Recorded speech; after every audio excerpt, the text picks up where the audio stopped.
বটগাছের মতো বিশাল আকৃতির হলেও গাছটি আসলে বট গাছ নয়, এটি একটি আম গাছ। প্রায় ৩০০ বছরের পুরনো আম গাছটি ঠাকুরগাঁয়ের বালিয়াডাঙ্গি উপজেলার হরিণমারী সীমান্তে মন্ডুমালা গ্রামে অবস্থিত। এই ঐতিহ্যবাহী আম গাছটি ৩ বিঘা জমিতে অবস্থিত হওয়ায় মানুষের কৌতূহলের যেন শেষ নেই।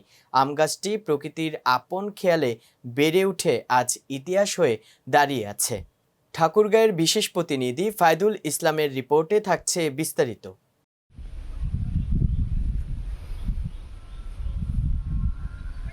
দেখতে বাগান মনে হলেও এটি একটি আম গাছ।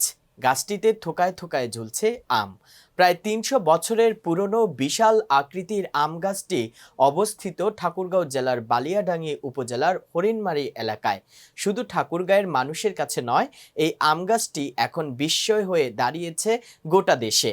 আর গাছটি ছড়িয়ে যাওয়া ডালপালা আর থোকায় থোকায় ঝুলে থাকা আম দেখে মুগ্ধ দর্শনার্থীরা। প্রাকৃতিক সৌন্দর্যের এই গাছটি দেখতে দূর দূরান্ত থেকে আজও ছুটে আসছেন দর্শনার্থীরা। অন্যান্য বছরের তুলনায় এই মৌসুমে গাছটিতে পর্যাপ্ত পরিমাণে আমের ফলন হওয়ায় গাছটির সৌন্দর্য আরও বেড়ে গেছে। প্রায় ৭৩ শতক জমি জুড়ে বিস্তৃত এই গাছটি থেকে এবার ৩০ থেকে ৪০ মণ আমের আশা করছেন এর মালিকেরা। গাছটির ডালে ডালে ঝুলছে থোকা থোকা আম। বর্তমান গাছটির মালিক স্থানীয় বাসিন্দা ২ ভাই সাইদুর রহমান ও নূর ইসলাম। তাদের অনুমান প্রায় ৩০০ বছর হবে গাছটির বয়স। গাছটির উচ্চতা আনুমানিক ৮০ থেকে ৯০ ফুট। গাছটির অদ্ভুত দিক হলো ডালগুলো। মূল কাণ্ড থেকে ডাল বেরিয়ে একটু উপরে উঠে আবারও তা মাটিতে নেমে গেছে, তারপর আবারও ঊর্ধ্বমুখী হয়ে উপরে উঠেছে। দেখতে অনেকটা নদীর ঢেউয়ের মতো উঁচু নিচু। মূল কাণ্ড থেকে বেরিয়েছে বৃষ্টির মতো শাখা। গাছটির শাখাগুলোর দৈর্ঘ্য আনুমানিক ৪০ থেকে ৫০ ফুটের মতো। গাছের প্রতিটি ডালে চাইলেই অনায়াসে হাঁটাচলা ও বসা যায়। এদিকে দৃষ্টিনন্দিত আম গাছটি দেখতে দর্শনার্থীরা দূর দূরান্ত থেকে ছুটে আসলেও জায়গাটিতে এখনও বিনোদনের তেমন কোনো ব্যবস্থা গড়ে তোলা হয়নি। তাই গাছটি ঘিরে পর্যটন স্পট গড়ে তোলার দাবি স্থানীয় ও দর্শনার্থীদের। এক নজর দেখার জন্য প্রতিনিয়ত দূর দূরান্ত থেকে গাছটি দেখতে আসছেন দর্শনার্থীরা। তবে এলাকায় একটি দর্শনীয় স্থানে পরিণত করার দাবি স্থানীয় সহ দর্শনার্থীদের। তো ২০০ বছরের পুরনো আম গাছ দেখে আমরা বিস্মিত। এরকম আম গাছ আর পৃথিবীতে হবে কি হবে না, এটাই সবচেয়ে বড় ব্যাপার।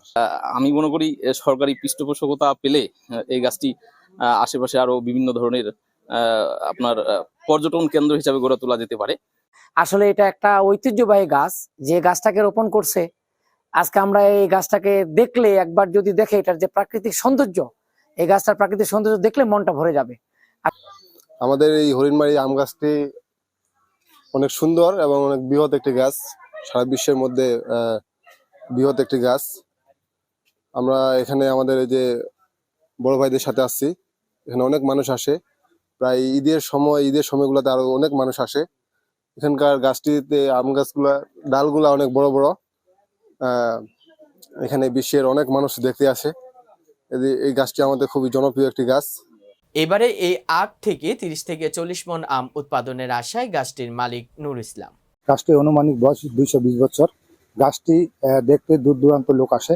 গাছটি দেখে তারা খুব সন্তোষ বা ভালো লাগে এবং গাছটি তারা দেখে খুবই আনন্দিত পায়।